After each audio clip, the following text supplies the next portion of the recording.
Hello student, welcome to easy NEET crack channel.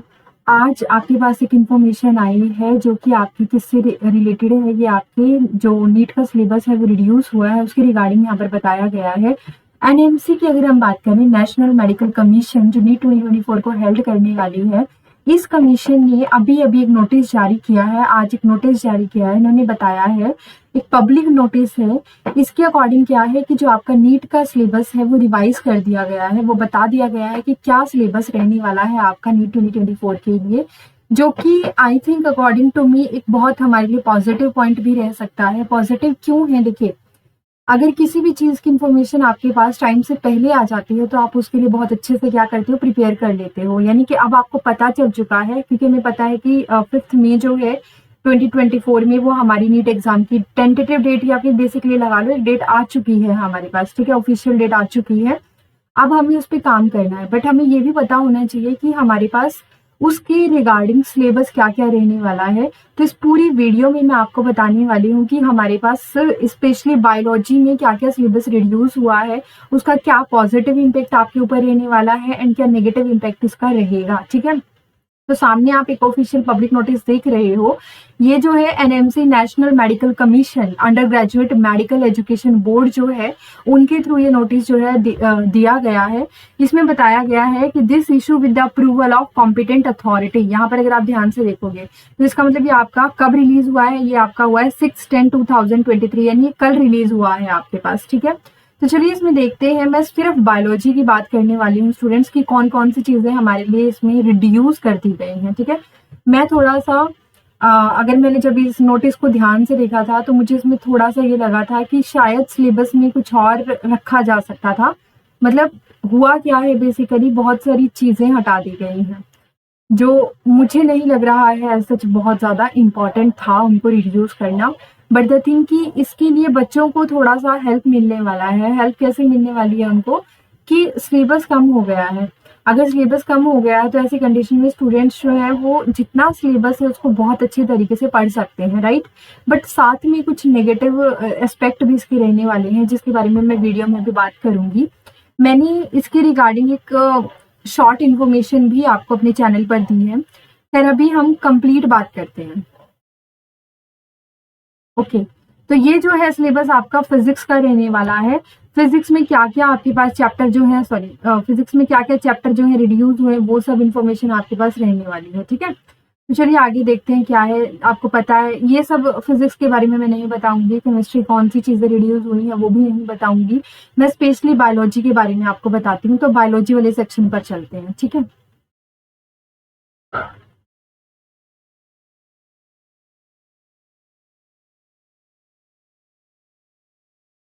तो ये है आपका केमिस्ट्री का सेक्शन। इस तरीके से सिलेबस पूरा आ गया है आपके पास। जो आपके पॉइंट्स हैं वो सारे बता दिए कि आपको कौन कौन से टॉपिक जो है वो पढ़ने हैं और कौन से टॉपिक नहीं पढ़ने हैं। ठीक है,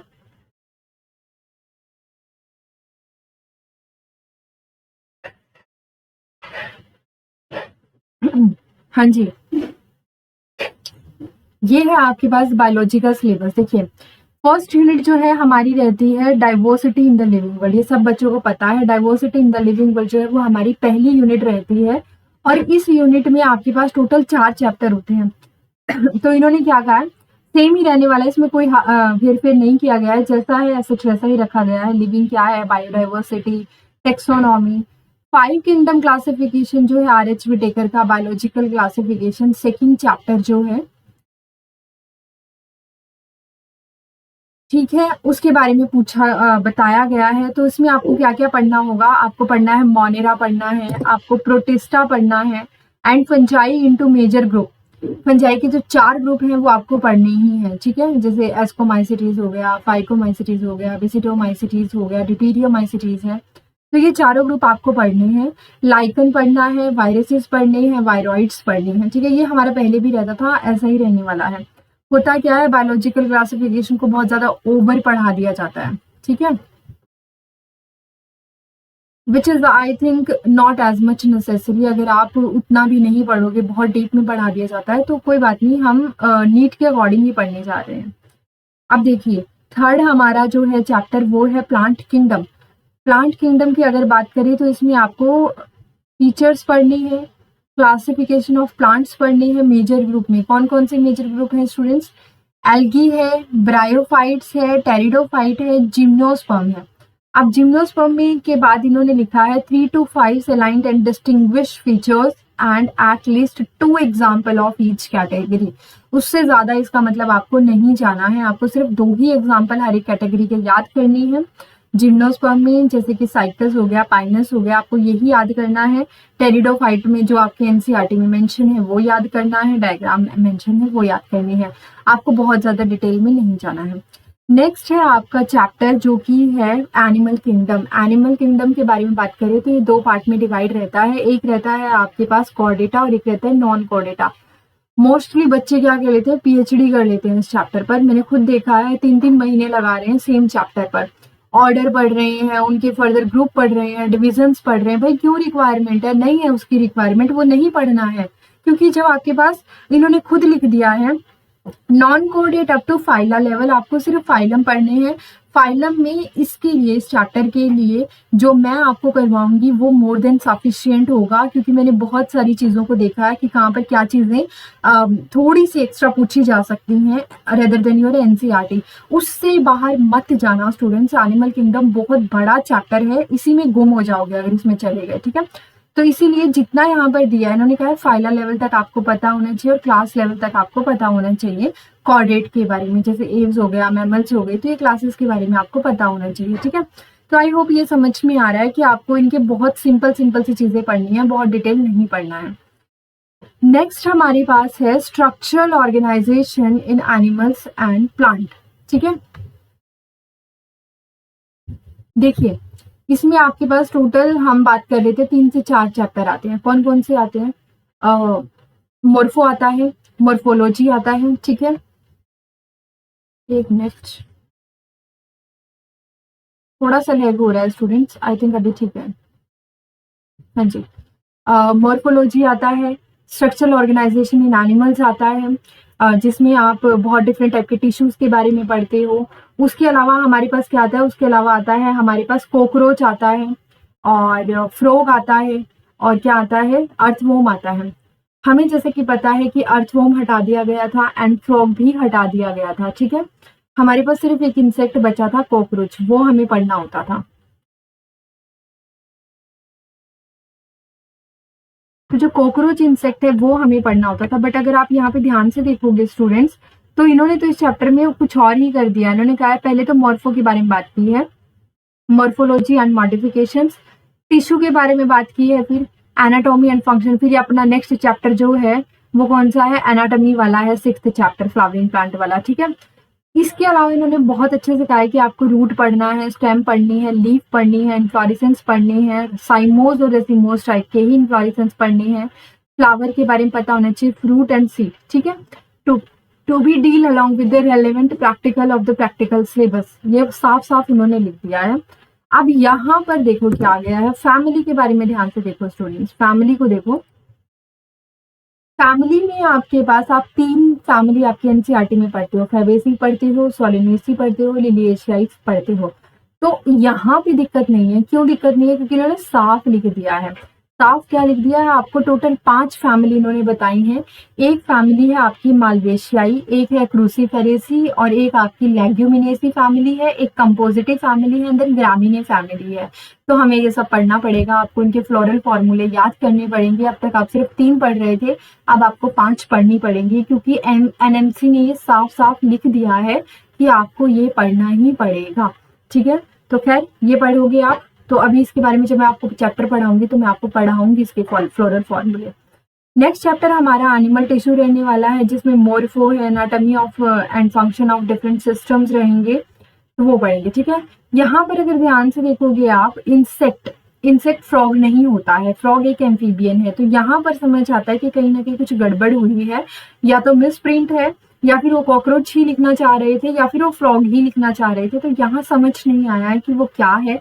तो हम बेसिकली फ्रॉग और कॉकरोच दोनों को ही पढ़ेंगे, क्योंकि हमें नहीं पता है वो क्या लिखेंगे, क्या दे सकते हैं, क्योंकि उन्होंने इंसेक्ट भी लिख दिया और उन्होंने फ्रॉग भी लिख दिया है, ठीक है। या तो वो इस चीज को क्लैरिफाई करेंगे कि क्या आने वाला है, फ्रॉग या कॉकरोच, या फिर हम दोनों ही पढ़ेंगे, क्योंकि हम रिस्क नहीं ले सकते। नेक्स्ट यूनिट की बात करें तो स्टूडेंट्स बिल्कुल सेम है, इसमें कोई भी चेंज नहीं किया गया। सेल वाला चैप्टर सेम रहने वाला है और बायोमोलिक्यूल आपका चैप्टर सेम रहने वाला है।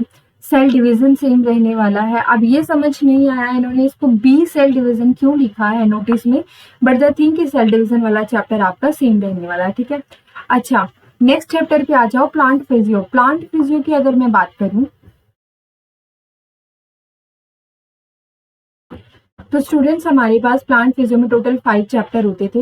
होता था mineral nutrition, transport in the flowering plant, photosynthesis, respiration, plant growth and development.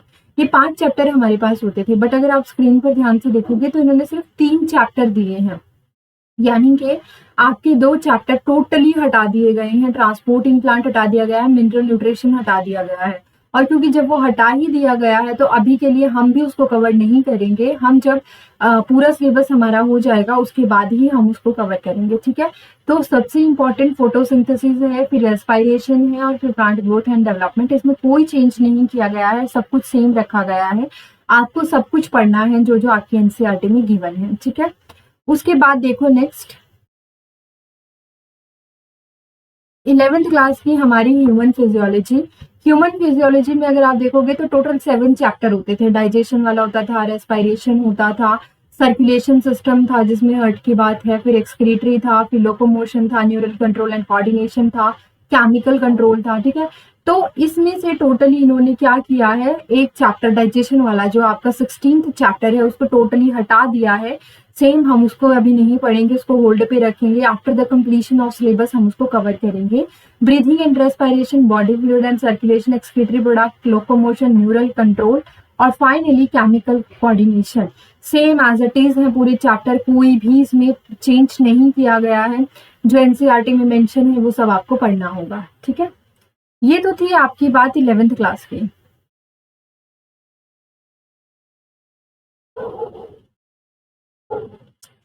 ठीक है, इन्होंने लिखा है कि जो भी डिजीज और डिसऑर्डर जो है मेंशन किए गए हैं उनको सिर्फ ब्रीफली पढ़ना है। ये नहीं है कि आप उनमें बहुत डिटेल में चले गए हो, वो आपको एमबीबीएस लेवल पर करना होता है।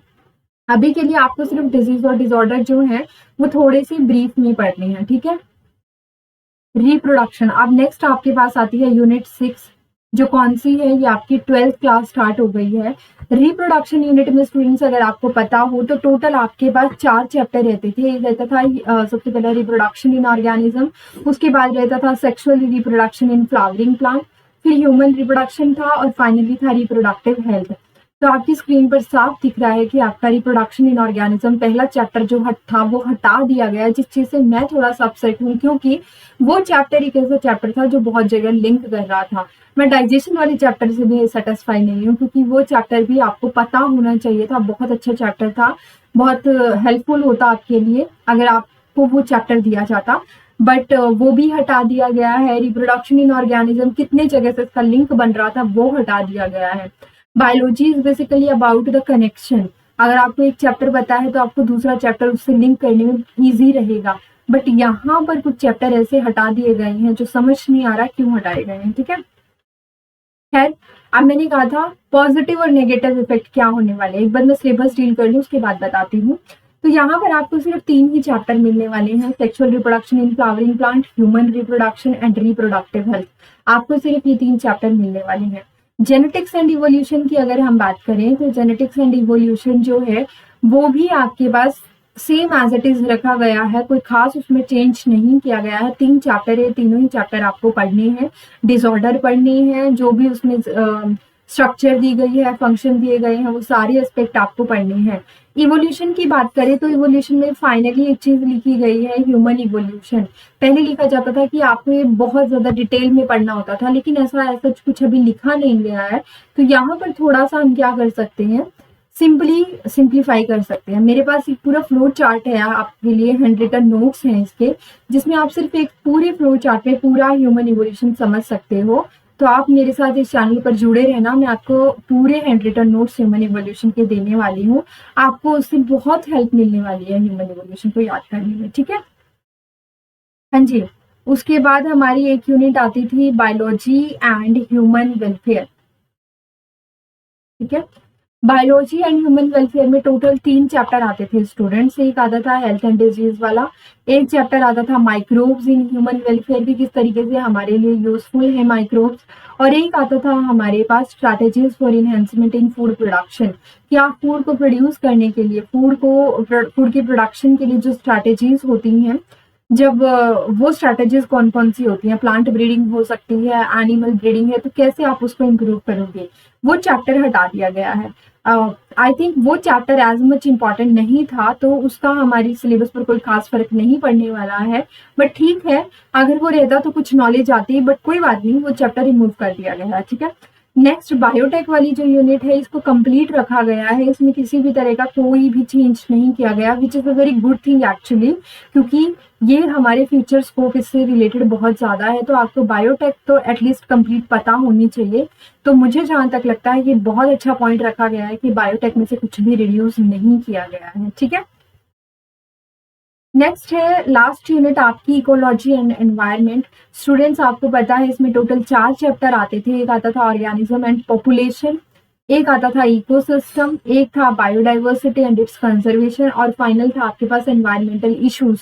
एनवायरमेंटल इश्यूज आपका हटा दिया गया है, सिर्फ 3 ही चैप्टर रखे गए हैं। तो मुझे जहां तक लगता है जो सीबीएसई लेवल था वही आपका नीट का लेवल रखा गया है।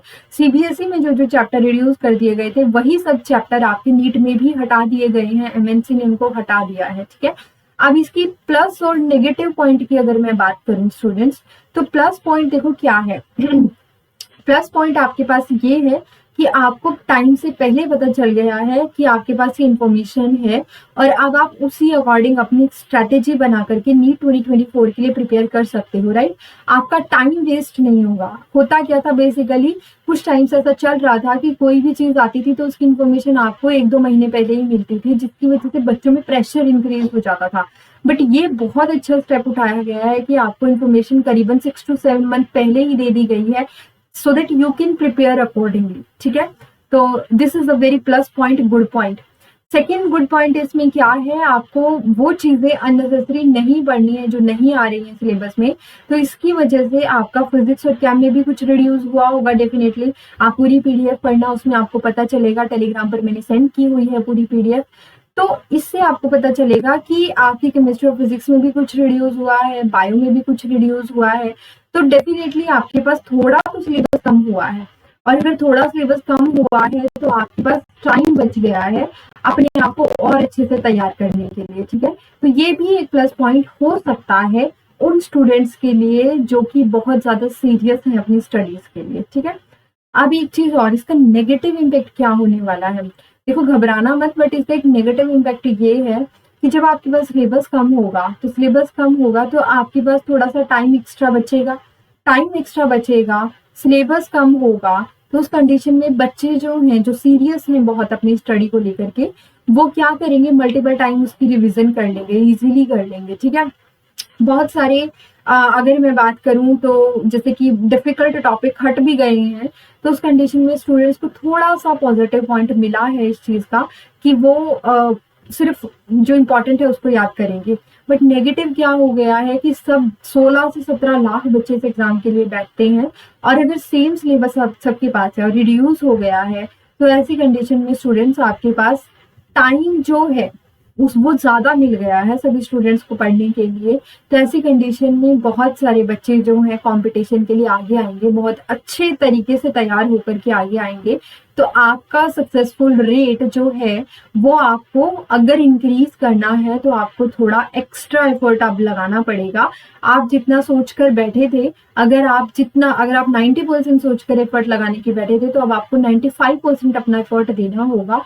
अदरवाइज आपके चांसेस थोड़े कम हो जाएंगे, क्योंकि सिलेबस कम हो गया है तो इस वजह से टाइम बच गया है, और टाइम बचना मतलब कि आपके लिए कहीं ना कहीं थोड़ा सा डर का इश्यू होता है।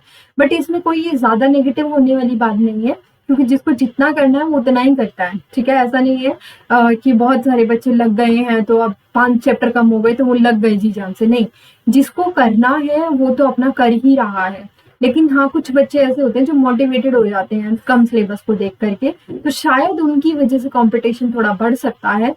और सिलेबस कम है तो क्या क्वेश्चन पूछेंगे, वही क्वेश्चन पूछेंगे जो इन चैप्टर में से आने वाले हैं, बोल भी दिया है कि कितना डिटेल में पढ़ना है, कितना ब्रीफ में पढ़ना है।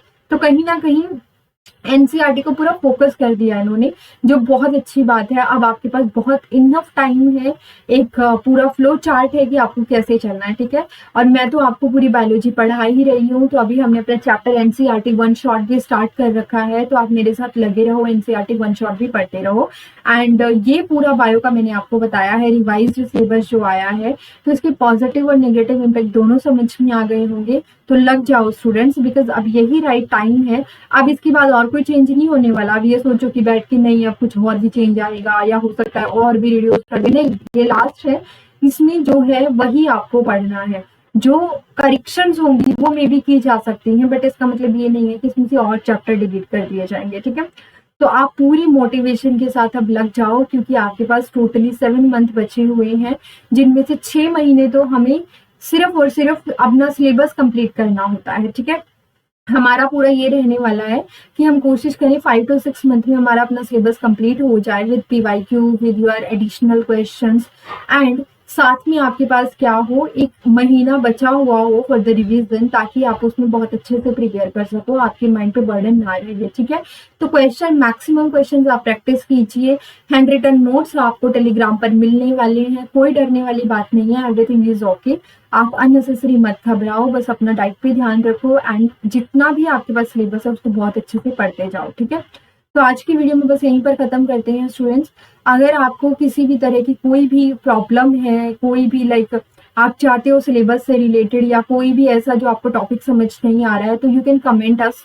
आप हमें कमेंट सेक्शन में बता सकते हो कि मैम ये सर हमें ये चीज़ चाहिए, क्योंकि हमारे पास फिजिक्स के टीचर भी हैं, तो आप उनके भी लेक्चर लीजिए। बायो मैं पढ़ा रही हूँ, मेरे लेक्चर भी लीजिए।